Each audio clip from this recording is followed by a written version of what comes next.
నమస్కారం LTV news కి స్వాగతం. ముందుగా హెడ్లైన్స్. గత ప్రభుత్వంలో రాష్ట్రాన్ని అడవి జంతువుల్లా దోచుకున్నారన్న సీఎం చంద్రబాబు, ప్రజల ఆదాయం పెరగలేదు కానీ అప్పులు పెరిగాయని వెల్లడి.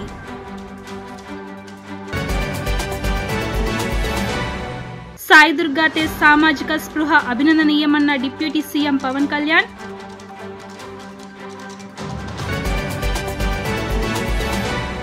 అధునాతన సాంకేతికత అందిపుచ్చుకోవడమే లక్ష్యంగా మంత్రి నారా లోకేష్ సమక్షంలో ఒప్పందాలు. ఐఐటి మద్రాసుతో 8 ఒప్పందాలు చేసుకున్న ఏపీ ప్రభుత్వం.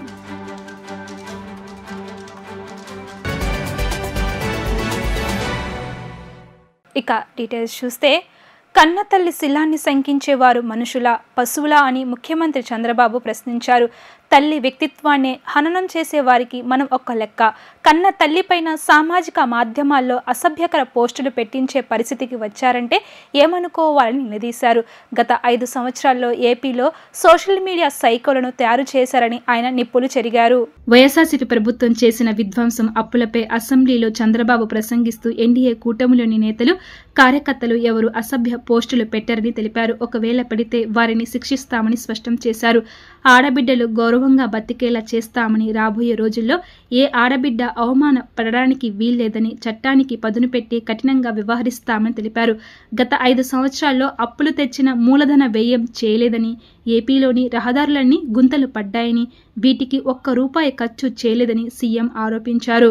ఏపీని అప్పులు తీర్చలేక ఐపీ పెట్టిన వ్యక్తిలా మార్చేశారని, పొలంలోకి అడవి పందులు వస్తే అవి తిన్నంత తిని మిగతా పంటను నాశనం చేసి పోతాయని ఆగ్రహం వ్యక్తం చేశారు. రాష్ట్రంలో గత పాలకులు ఇలానే వ్యవహరించారని, పెట్టుబడులు పెట్టేవారని తనిమేశారని, ఇది కోపంతోనే ఆవేశంతోనో అనడం లేదని బాధతో మాట్లాడుతున్నాను అని ఆవేదన వ్యక్తం చేశారు. గత ప్రభుత్వం అప్పులు, పాపాలు, నేరాలే రాష్ట్రానికి శాపంగా మారాయని, రాత్రికి రాత్రే అద్భుతాలు జరుగుతాయని అనుకోవడం లేదని అన్నారు. ఒక్కొక్క ఇటుక పెంచుతూ రాష్ట్రాన్ని పునర్నిర్మిస్తూ కేంద్రం సహకారంతో ముందుకు వెళ్తున్నామని చంద్రబాబు వివరించారు. కడాన దశ సోషల్ మీడియా సైకోలు తయారు చేశారు. డబ్బులు డిజిటల్ కార్పొరేషన్లో పే చేస్తారు, ఆర్మీని తయారు చేస్తారు. ఆ ఆర్మీని తయారు చేస్తే కడాన్ నా మీద, నీ మీద, అందరి మీద పెట్టారు. కానీ కడాన కన్న తల్లి పైన కూడా పోస్టర్స్ పెట్టే పరిస్థితికి వచ్చారు. అధ్యక్ష, పోస్ట్ చేసే పరిస్థితికి వచ్చారు. ఆయన శీలాన్ని కూడా శంకించే విధంగా ఏమనాలి, మనుషుల జంతువులని అడుగుతారు. మళ్ళా సిగ్గు లేకుండా మాట్లాడుతున్నారు. ఈరోజు ఎక్కడికక్కడ మాట్లాడుతున్నారు. అంటే తల్లిని కూడా క్యారెక్టర్ అసాసినేషన్ చేసే వాళ్ళని మీరు, నేను ఒక లెక్క, ఈ రాష్ట్ర ప్రజానికి ఒక లెక్క అని అడుగుతున్నా. నేను బాధ ఆవేదనతో అడుగుతున్నా. నేను అందుకే ఒకే మాట చెప్పాను, ఎన్డీఏలో ఏ లీడర్ కూడా ఇలాంటి అసభ్యకరమైన పోస్టులు పెట్టాం. ఒకవేళ పెడితే వాళ్ళని ఏ విధంగా పనిష్ చేస్తున్నామో మన వాళ్ళు కూడా అదే మరి చేస్తా. ఈ రాష్ట్రంలో ప్రతి ఒక్క ఆడబిడ్డకు రక్షణ ఇచ్చే బాధ్యత, గౌరవంగా బ్రతికే విధంగా విధానాలు తీసుకొస్తారని చెప్పా. అందుకే ఒకే మాట అన్నాను, రాబోయే రోజుల్లో ఏ ఒక్క ఆడబిడ్డ కూడా అవమానపడడానికి వీల్లేదు. కఠినంగా వ్యవహరిస్తాం, మెర్సిలెస్ గా ఉంటాం, చట్టానికి పదును పెడతాం. పదును పెట్టడమే కాదు, అలాంటి వాళ్ళు ఈ రాష్ట్రానికే ఒక విధంగా చెప్పాలంటే ఈ రాష్ట్రంలో ఉండడానికి కూడా అర్హత లేదు. నేను చాలా స్పష్టంగా చెప్తున్నా, ప్రజల కోసరం, ఆడబిడ్డల రక్షణ కోసరం ఈ ప్రభుత్వం కఠినమైన నిర్ణయాలు తీసుకుని ఉక్కు పాదంతో అణిచివేస్తాం తప్ప వదిలిపెట్టే సమస్య లేదని మరొకసారి ఈ సభ ద్వారా ఆడబిడ్డలందరికీ విజ్ఞప్తి చేస్తున్నా. ఇది ఒక ఆర్గనైజ్డ్ క్రైమ్. మామూలుగా ఎవరో ఒకరు ఇద్దరు పెట్టుకుంటే దాన్ని మనం కంట్రోల్ చేయొచ్చు, కానీ ఇది ఒక ఆర్గనైజ్డ్ క్రైమ్ చేసే పరిస్థితికి వచ్చారు. 55,000 డబుల్ కంటే ఎక్కువ అయిపోయింది. అంటే వీళ్లే గాని ఉండుంటే ఇంక ఈ రాష్ట్రం మనం ఊహించిన పరిణామాలకు వెళ్లిపోయి ఉండేది. అంటే ఒక తలసరి ఆదాయం పెరగలేదు, జిఎస్టిపి పెరగలేదు, వ్యవసాయం అభివృద్ధి కాలేదు, అప్పులు తెచ్చారు. ఏం చేశారంటే బటన్ నొక్కానంటే బటన్ నొక్కడం ఆన్సర్ అని అడుగుతున్నా.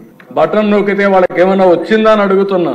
ఖర్చులు పెరిగాయి. ఇంకో పక్క ఇవన్నీ అధ్యక్ష ఏమైనాయి? ప్రైవేట్ ఇన్వెస్ట్మెంట్లు ఎక్కడా రాలేదు రాష్ట్రంలో.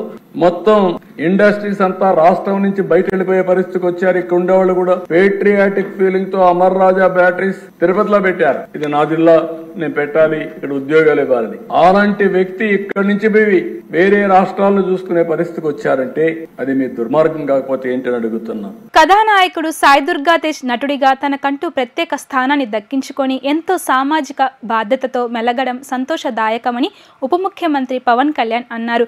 వెండి తెరపైకి వచ్చి దశాబ్దం పూర్తయిన సందర్భంగా శుభాభినందనలు తెలియజేశారు. హీరో సాయి దుర్గా తేజ్ మంగళగిరిలో మేనమామ పవన్ కళ్యాణ్ ని కలిసి ఆశీస్సులు పొందారు. ఈ సందర్భంగా పవన్ కళ్యాణ్ మాట్లాడుతూ సాయి దుర్గా తేజ్ నటన పట్ల ఎంతో తపనతో ఎదుగుతూ వస్తున్నాడు అని అన్నారు. నటుడిగా తొలి అడుగులు వేసినప్పటి నుంచి సహా నటులు సాంకేతిక నిపుణుల పట్ల ఎంత గౌరవ మర్యాదలతో ఉన్నాడో ఇప్పటికీ అలాగే ఉన్నాడు అని అన్నారు. ప్రతి విషయం పట్ల శ్రద్ధాశక్తులు కనబరుస్తున్నాడు అన్నారు. తను ప్రమాదంలో చిక్కుకున్నప్పుడు కూడా ఎంతో ఆత్మవిశ్వాసం చూపించాడు అన్నారు. తనకు ఎదురైన పరిస్థితి మరెవరికి రాకూడదనే ఆలోచనతో రహదారి ప్రమాదాలకు ఆస్కారం లేకుండా ఎలాంటి జాగ్రత్తలు వహించాలో చైతన్యపరుస్తున్నాడు అన్నారు. సోషల్ మీడియాలో అసభ్యంగా మాట్లాడేవారు పోస్టులు పెట్టడంపై బలంగా స్పందిస్తున్న తీరు సాయి దుర్గా తేజ్లోని సామాజిక బాధ్యతను తెలియచేస్తుంది అన్నారు. ఇటీవల విజయవాడలో జల విపత్తు సంభవించినప్పుడు తన వంతు బాధ్యతగా స్పందించాడు అని చెప్పారు.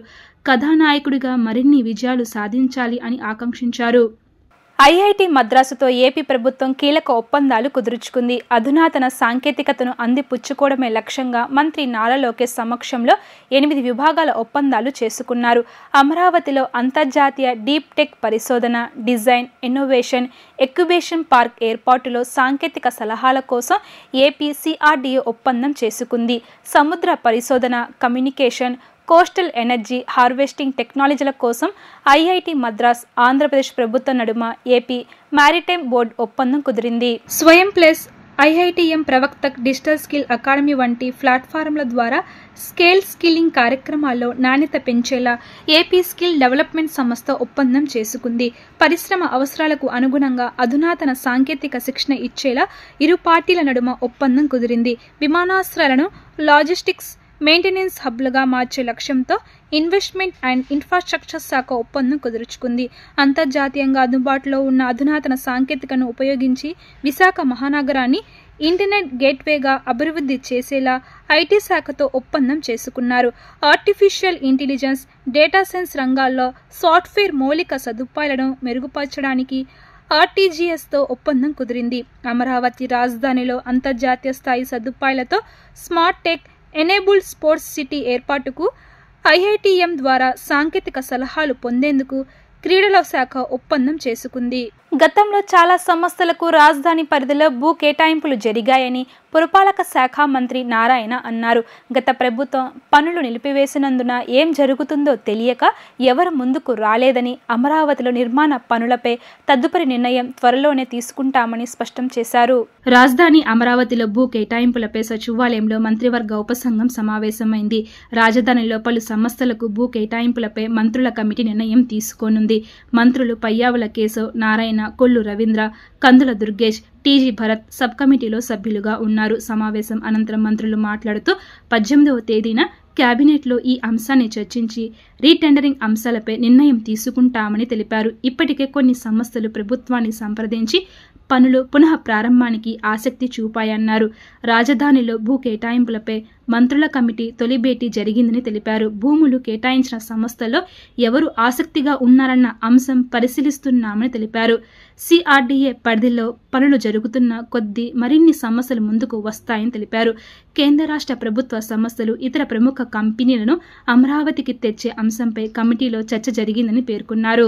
స్టేట్ కావచ్చు, గవర్నమెంట్ కావచ్చు, లేదా ప్రైవేట్ ఆర్గనైజేషన్స్, హోటల్స్ కావచ్చు, స్కూల్స్ కావచ్చు, వీటి మీద వాళ్ళు కూర్చున్నది యాక్చువల్గా. దీని మీద గతంలో ఇచ్చిన ఎవరెవరికి ఇచ్చారు, ఏమేమి ఇచ్చారు అనేది డీటెయిల్గా అధికారులు అడిగి మొత్తం తెలుసుకున్నారు. దాని మీద కొంత స్టడీ చేశారు. మళ్ళీ నెక్స్ట్ వీక్ యాక్చువల్గా మళ్ళీ దీని మీద కూర్చొని అయితే ఎవరెవరికైతే అంతకుముందు ఇచ్చారో వాళ్ళందరినీ పిలిచి మాట్లాడమని ఈరోజు సిఆర్డీ అధికారులకు యాక్చువల్గా ఇన్స్ట్రక్షన్ ఇచ్చారు. వాళ్ళందరినీ పిలిచి ఎవరెవరు వచ్చి ముందుకు కడతారు అవన్నీ డిస్కస్ చేయమన్నారు. డిస్కస్ చేసి నెక్స్ట్ వీక్ జరిగే మీటింగ్కి తీసుకురమ్మన్నారు. తీసుకొచ్చారు. దాని మీద డెసిషన్ తీసుకుని ముందు పోవడం జరుగుతుంది. ఇప్పటికే కొంత కన్స్ట్రక్షన్ జరిగి కొంత ఇదే మూడు ముక్కలాడితో రాజధాని పక్కన పెట్టింది కాబట్టి ఎవరు కన్స్ట్రక్ట్ చేయడానికి ముందుకు రాలేదు. ఎందుకంటే ఎవరికైనా భయం ఉంటుంది ఏమవుతుందని. అయితే ఇప్పుడు అందరికీ ఒక నమ్మకం వచ్చింది కాబట్టి ఒక పక్క అమరావతి రాజధానికి సంబంధించి డిసెంబర్ ఎండింగ్ లోపల మొత్తం టెండర్లు కంప్లీట్ చేయబోతున్నాం. దానికి సంబంధించిన ప్రాసెస్ టెండర్లు అంతా ఎస్టిమేషన్స్ రెడీ చేస్తున్నారు. ఈరోజు అందరికీ నమ్మకం వచ్చి మేము వస్తాం కడతామని అడుగుతున్నారు కూడా యాక్చువల్గాను. అయితే ఏదైనా ఒక సిస్టమేటిక్గా చేయాలనే ఉద్దేశంతో ఈరోజు గ్రూప్ ఆఫ్ మినిస్టర్స్ కూర్చొని దాని మీద డిస్కస్ చేశారు. నెక్స్ట్ వీక్ ఒక క్లారిటీతో ముందుకు రావడం జరుగుతుంది. ఈ టెండర్స్ క్యాన్సిల్ చేయకుండా రీటెండర్లు పిలవలేము. టెండర్స్ క్యాన్సిల్ చేసేదానికి యాక్చువల్గా కమిటీ వేసాం. కమిటీ రిపోర్ట్ ఇచ్చింది, దాన్ని యాక్చువల్గా యాక్సెప్ట్ చేశారు. రేపు క్యాబినెట్లో పెట్టి 18వ తేదీ క్యాబినెట్లో అది అప్రూవ్ అయిన తర్వాత రీటెండర్స్ పిలవడం జరుగుతుంది. కేంద్ర రాష్ట్ర ప్రభుత్వ విధానాల కారణంగా ఆటో మోటార్ కార్మికులు తీవ్రంగా నష్టపోతున్నారని సిఐటియు జిల్లా ప్రధాన కార్యదర్శి ఎన్సిహెచ్ శ్రీనివాస్ అన్నారు. ఇటువంటి తరుణంలో ఆటో కార్మికులను ఆదుకోవాల్సింది పోయి వేధింపులకు గురి చేయడం తగదని ఆగ్రహం వ్యక్తం చేశారు. కూటమి ప్రభుత్వం ఎన్నికల ముందు ఆటో కార్మికులకు ప్రభుత్వ బ్యాంకుల ద్వారా సబ్సిడీ రుణాలు ఇప్పిస్తామని చెప్పి 5 నెలలు గడుస్తున్నా ఇప్పటికీ అమలు కాకపోవడంతో ఆటో యాజమానులు ప్రైవేట్ ఫైనాన్స్లను ఆశ్రయించవలసి వస్తుందని ఆయన ఆవేదన వ్యక్తం చేశారు. ఆటో యాజమానులపై ప్రైవేట్ ఫైనాన్సర్ల వేధింపులు ఆపాలని కోరుతూ అలంకార్ ధర్నా చౌక్ వద్ద Vijayawada city auto workers union CITU ఆధ్వర్యంలో ఆటో కార్మికులు ధర్నా నిర్వహించారు. ఈ సందర్భంగా ఎన్టీఆర్ జిల్లా సిఐటియు జిల్లా ప్రధాన కార్యదర్శి ఎన్సిహెచ్ శ్రీనివాస్ మాట్లాడుతూ ఆటో కిరాయిలు లేకపోవడంతో కుటుంబాలని పోషించుకోలేని పరిస్థితుల్లో ఆటో ఫైనాన్స్లు కట్టలేని పరిస్థితి ఏర్పడిందని ఆవేదన వ్యక్తం చేశారు. ఆటో యాజమానులు మానసికంగా ఇబ్బందులకు గురై ఆత్మహత్యలు చేసుకోవాల్సిన పరిస్థితి ఏర్పడిందని అన్నారు. ఇప్పటికైనా ప్రభుత్వాలు జోక్యం చేసుకుని ఆటో కార్మికులను ఆదుకోవాలని డిమాండ్ చేశారు. అనంతరం city auto workers union CITU ప్రధాన కార్యదర్శి కె దుర్గారావు మాట్లాడుతూ corona, Ola, Uber, rapid, Budameru ముప్పు కారణంగా ఆటో కార్మికులు తీవ్రంగా నష్టపోయారని, ఇటువంటి తరుణంలో ఆటో యాజమానులను ప్రైవేట్ ఫైనాన్సర్లు మానవతా దృక్పథంతో ఆదుకోవాల్సింది పోయి వేధింపులకు దిగడం తగదని అన్నారు. ఫైనాన్సర్ల యాజమానులు ఇప్పటికైనా వేధింపులు ఆపి 3 నెలల పాటు మారిటోరియం ప్రకటించాలని కోరారు. ఆటో మోటార్ కార్మికులు కేంద్ర రాష్ట్ర ప్రభుత్వ విధానాల కారణంగా ఇవాళ ఆటో కార్మికులకు పూర్తిగా జీవనోపాధి దెబ్బతింది. గతంలో కరోనా నేపథ్యంలో ఆటో కార్మికులు తీవ్ర ఇబ్బందులు పడ్డారు.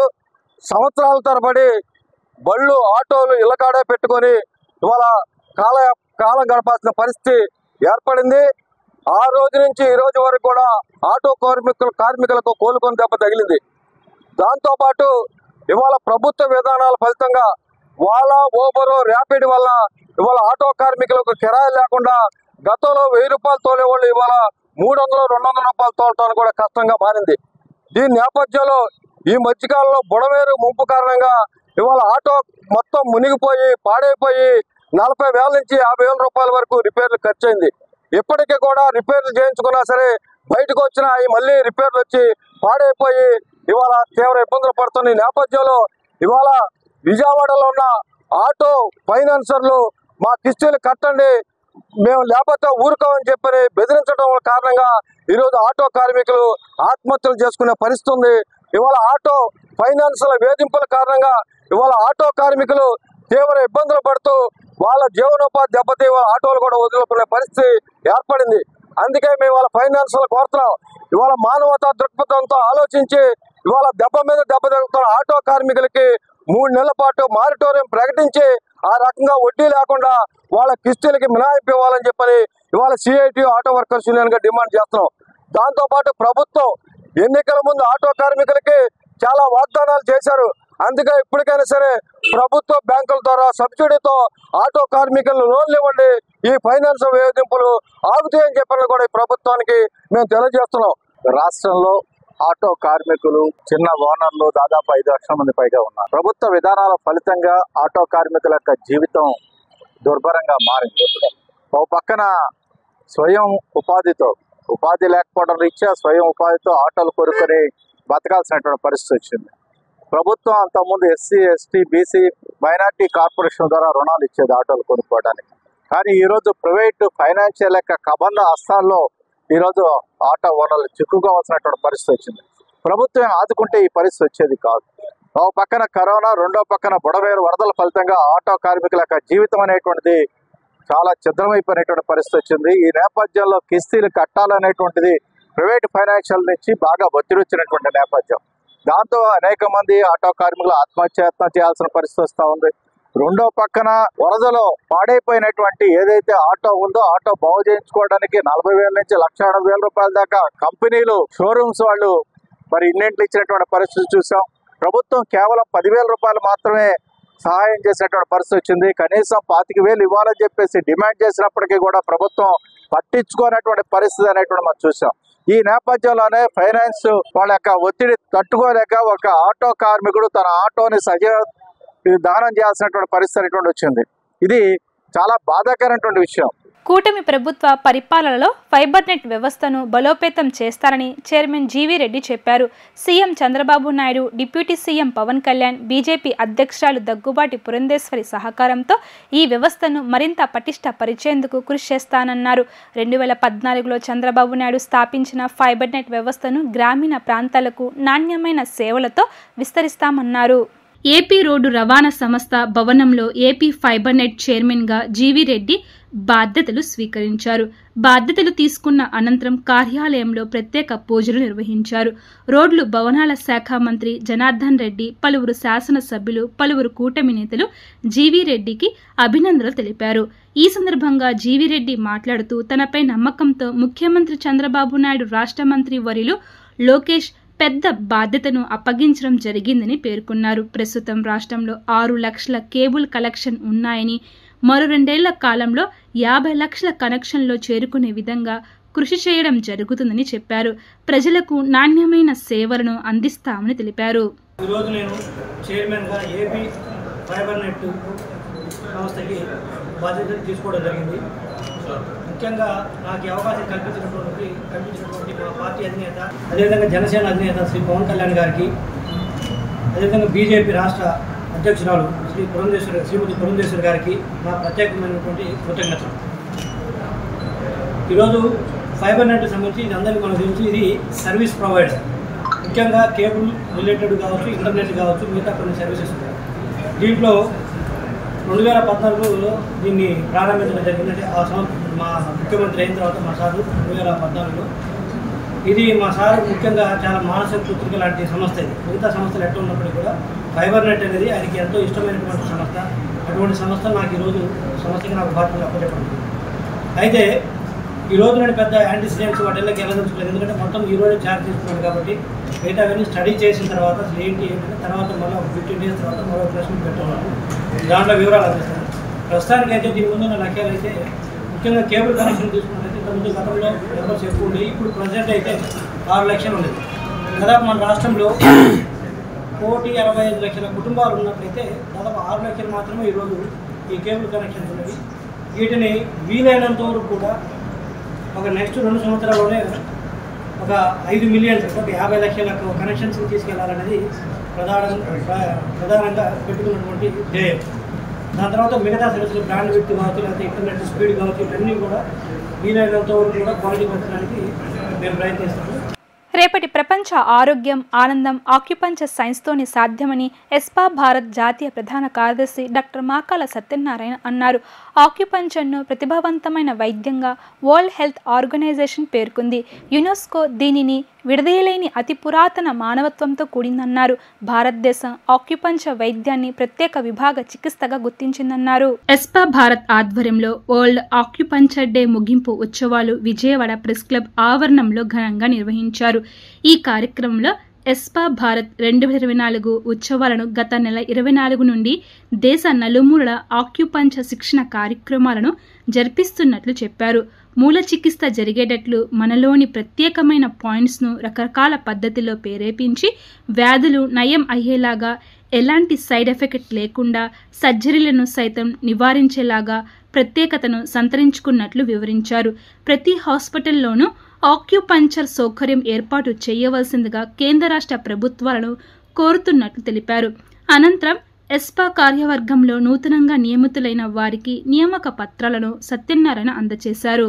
ప్రభుత్వం ఇప్పటికే ఆక్యుపంచర్ కౌన్సిల్ ఏర్పాటు చేసి ఈ వైద్యుల్లో నిష్ణాతులైన వాళ్ళని గుర్తించి ఐడెంటిఫై చేసి వాళ్ళకి ఐడి కార్డ్స్ ని ఇష్యూ చేసి ప్రోత్సహిస్తా ఉంది. అలాంటి పరిస్థితి ఈ రాష్ట్రంలో కూడా చేపట్టవలసిన అవసరం ఉంది. ఆంధ్రప్రదేశ్ ఆకుపంచర్ కౌన్సిల్ త్వరగా ఏర్పాటు చేయవలసిందిగా కోరుతూ మీ ద్వారా ఈ ప్రభుత్వాన్ని కోరుతున్నాను. అలాగే ఈ వైద్య సదుపాయం ప్రజలకు అందించడం ద్వారా రాష్ట్ర ఆరోగ్య బడ్జెట్ లో 50% తగ్గబోతుంది అని చెప్తా ఉన్నారు. పైగా ఆకస్మిక సావులని అరికట్టాలి అంటే ఇది అత్యంత సులభమైన మార్గంగా చెప్తూ మరి గత సంవత్సరం మనం ఆకస్మిక సావుల తగ్గింపుకు ఆకుపంచర్ సైన్స్ ఎట్లా ఉపయోగపడుతుందో చాలా అవగాహన సదస్సులు ఏర్పాటు చేసి అందరికీ తెలియజేశాం. అలాగే ఇప్పుడు కూడా మేము చేయబోయేది ఏంటంటే ప్రజల్లో ఈ ఆకుపంచర్ సైన్స్ పట్ల అవగాహన తీసుకొచ్చి ప్రతి ఒక్క కుటుంబం కూడా ఈ వైద్య విధానాన్ని ఉపయోగించుకునేలాగా చెయ్యాలి అని చెప్పి మా కార్యకర్తలు విశిష్ట కృషి చేస్తా ఉన్నారు. ఆ కృషి చేసే వారిని మరి కార్యవర్గ సభ్యులుగా నియమిస్తూ ఇవాళ ఆర్డర్స్ ఇవ్వబోతున్నాను అని తెలియజేస్తా ఉన్నా. సూపర్ 6 హామీలో భాగంగా ప్రభుత్వం అమలు చేస్తున్న ఉచిత గ్యాస్ సిలిండర్ల పథకంలో ఇప్పటి వరకు 25,64,951 ఉచిత గ్యాస్ సిలిండర్లు లబ్ధిదారులకు అందించినట్లు పౌర సరఫరాల శాఖ మంత్రి నాదెళ్ల మనోహర్ తెలిపారు. ఇప్పటి వరకు 141,15,81,000 నగదును లబ్ధిదారుల ఖాతాల్లో నగదు జమ చేసినట్లు మంత్రి తెలిపారు. రాష్ట్రంలో 1.55 లక్షల ఎల్పీజీ గ్యాస్ కనెక్షన్లు ఉన్నాయని తెలిపారు. LPG gas connection, ration card ఉన్న ప్రతి కుటుంబానికి ఉచిత గ్యాస్ సిలిండర్లు అందిస్తామని తెలిపారు. దీపం 2 పథకంపై శాసన మండలిలో సభ్యులు అడిగిన ప్రశ్నలకు మంత్రి జవాబు ఇచ్చారు. దేశంలో ఎక్కడా లేని విధంగా ఉచిత గ్యాస్ సిలిండర్ల సరఫరా సమర్థంగా పథకాన్ని అమలు చేస్తున్నట్లు తెలిపారు. సిలిండర్ డెలివరీ అయ్యాకే సబ్సిడీ మొత్తం అందిస్తున్నట్లు తెలిపారు. 3 విడతల్లో ఉచిత గ్యాస్ సిలిండర్లను బుక్ చేసుకునే సదుపాయం కల్పించామని స్పష్టం చేశారు. ఈ పథకంపై వైఎస్ఆర్సీపీ నేతలు ప్రజల్లో అపోహలు సృష్టించేందుకు ప్రయత్నిస్తున్నారు అని మంత్రి నాదెళ్ల మండిపడ్డారు. ఉమ్మడి మేనిఫెస్టోలో మేము ప్రజలకు ఇచ్చిన హామీ మేరకు ప్రత్యేకంగా మహిళలకి దీపావళి కానుకగా ఈ దీపం 2 పథకం 31వ తారీఖు అక్టోబర్న రాష్ట్ర వ్యాప్తంగా ప్రారంభించడం జరిగింది అధ్యక్ష. దీని ద్వారా ప్రతి ఏటా 3 గ్యాస్ సిలిండర్లు ఉచితంగా ఇచ్చే కార్యక్రమం ప్రారంభించాం అధ్యక్ష. బి ప్రశ్నకు సమాధానం, రాష్ట్రంలో 1,55,22,000 గ్యాస్ కనెక్షన్స్ ఉన్నాయి అధ్యక్ష. వాటికి అనేక మంది లబ్ధిదారులు ఉన్నారు, గ్యాస్ కనెక్షన్స్ తీసుకున్న వాళ్ళు ఉన్నారు. ఆ వివరాలన్నీ కూడా నేను సభకు ఖచ్చితంగా తెలియజేస్తాను అధ్యక్ష. కాకపోతే ఈ పథకానికి ఏ విధంగా మీరు ఏ ప్రమాణం కింద లబ్ధిదారులు గుర్తించారనేది గౌరవ సభ్యురాలు కళ్యాణి గారు, మంగమ్మ గారు అడిగారు అధ్యక్ష. ఈ పథకంలో అర్హత ప్రమాణం అనేది చాలా సింపులైజ్ చేశాం అధ్యక్ష. రాష్ట్రంలో మీకు ఖచ్చితంగా ఎగ్జిస్టింగ్ గ్యాస్ కనెక్షన్ ఉండాలి అధ్యక్ష. మీకున్న ఎల్పీజీ కనెక్షన్ క్రియాశీలకంగా ఉండాలి. రెండోది మీకు చెల్లుబాటు అయ్యే ఆధార్ కార్డు ఉండాలి అధ్యక్ష, వ్యాలిడ్ ఆధార్ కార్డు ఉండాలి. మూడోది మీకు రైస్ కార్డు, బియ్యం కార్డు ఉండాలి అధ్యక్ష. నాలుగోది ఇతర శాఖ డేటాబేస్, ఎల్పీజీ కనెక్షన్స్, బియ్యం కార్డు మరియు ఆధార్ సరిపోలే డేటాబేస్ కూడా చెల్లుబాటు అయ్యే విధంగా ఉండాలి అధ్యక్ష. ఇక్కడ గౌరవ సభ్యులు అర్థం చేసుకోవాల్సింది ఏంటంటే, ఈ ఆయిల్ మార్కెటింగ్ కంపెనీస్ దగ్గర ఉన్న ఎల్పీజీ మన దగ్గర ఉన్న రైస్ కార్డ్ డేటాబేస్తో అనుసంధానం చేసి మ్యాపింగ్ చేసే విధంగా మేము సిద్ధమయ్యాం అధ్యక్ష. రాష్ట్రంలో ఉన్న 1,55,00,000 గ్యాస్ కనెక్షన్స్కి అర్హత ఉండే విధంగా ఈ పథకాన్ని రూపొందించి 894 కోట్ల రూపాయలు అడ్వాన్స్గా ఈ 3 ఆయిల్ కంపెనీస్కి రాష్ట్ర ప్రభుత్వం నుంచి ఈ ఆర్థిక సంవత్సరంలో రాష్ట్ర ప్రభుత్వం నుంచి అందించడం జరిగింది అధ్యక్ష. దాదాపు మీరే ఆశ్చర్యపోతారు సంఖ్య చెప్తే, ఇప్పుడు 15 రోజులు అయింది ఈ పథకం మొదలుపెట్టి. ఇప్పుడు వరకు 35,77,566 బుకింగ్స్ అయినాయి అధ్యక్ష మన రాష్ట్రంలో. 35,77,566 బుకింగ్స్ అయినాయి. అందులో ఒక్క సెకండ్ ఓపిక పట్టండి, ఈ ఫిగర్ చెప్పినా మీరు ఆశ్చర్యపోతారు. 25,64,951 డెలివరీస్ చేశాం అధ్యక్ష. 25,64,951 గ్యాస్ సిలిండర్స్ డెలివరీ చేశాం అధ్యక్ష. అమౌంట్స్ కూడా మేము ట్రాన్స్ఫర్ చేసింది 141,17,81,81,000 రూపాయలు అధ్యక్ష. డైరెక్ట్గా బెనిఫిషరీస్కి మేము ట్రాన్స్ఫర్ చేసాం అధ్యక్ష. కాబట్టి ఈ పథకం అద్భుతంగా సమర్థవంతంగా మేము ప్రజల్లోకి తీసుకెళ్తున్నాం.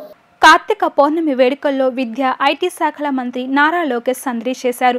కార్తీక పౌర్ణమిని పురస్కరించుకొని మంగళగిరిలోని దిగువన ఉన్న శ్రీ లక్ష్మీ నరసింహస్వామి ఉత్తర గాలి గోపురం వద్ద ఓం శ్రీ మణిద్వీపం చారిటబుల్ ట్రస్ట్ ఆధ్వర్యంలో ఏర్పాటు చేసిన కోటి దీపోత్సవంలో పాల్గొని అఖండ కోటి దీపం వెలిగించారు. కోటి దీపోత్సవంలో పాల్గొనేందుకు వచ్చిన మంత్రికి పండితులు ఘనస్వాగతం పలికారు. ప్రత్యేక పూజలు నిర్వహించారు. అనంతరం మంత్రి నారా లోకేష్ పానకాల లక్ష్మీనరసింహ ఆలయానికి చేరుకుని అక్కడి నుంచి మెట్ల మార్గంలో కాలినడకన వెళ్లి కొండ శిఖరాగ్రన కొలువై ఉన్న గండాలయ నరసింహస్వామిని దర్శించుకున్నారు. మొక్కులు తీర్చుకుని గండదీపాన్ని వెలిగించారు. ఈ సందర్భంగా వేద పండితులు ప్రత్యేక పూజలు నిర్వహించి ఆశీర్వచనాలు అందించారు. గండాలయ స్వామి కొండకు మంత్రి నారా లోకేష్ రాకను పురస్కరించుకుని పెద్ద ఎత్తున బాణసంచ కాల్చారు. ఈ కార్యక్రమంలో కూటమి నేతలు, భక్తులు పెద్ద ఎత్తున పాల్గొన్నారు.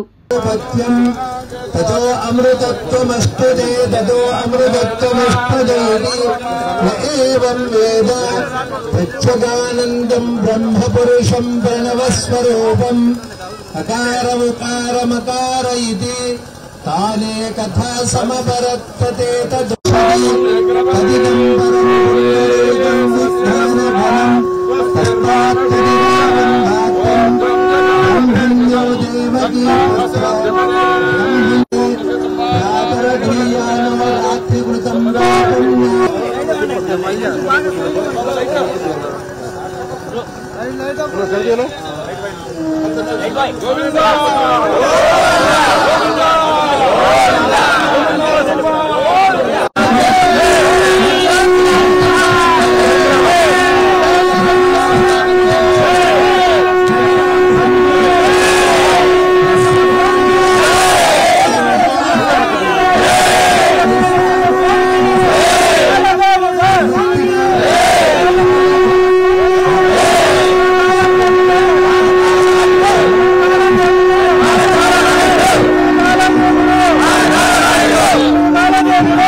వార్తలు ముగించే ముందు హెడ్లైన్స్ మరోసారి. గత ప్రభుత్వంలో రాష్ట్రాన్ని అడవి జంతువుల్లా దోచుకున్నారన్న సీఎం చంద్రబాబు, ప్రజల ఆదాయం పెరగలేదు కానీ అప్పులు పెరిగాయని వెల్లడి.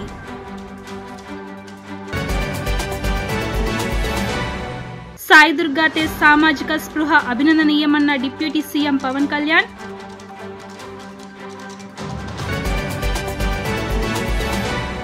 అధునాతన సాంకేతికత అందిపుచ్చుకోవడమే లక్ష్యంగా మంత్రి నారా లోకేష్ సమక్షంలో ఒప్పందాలు. ఐఐటి మద్రాసుతో 8 ఒప్పందాలు చేసుకున్న ఏపీ ప్రభుత్వం.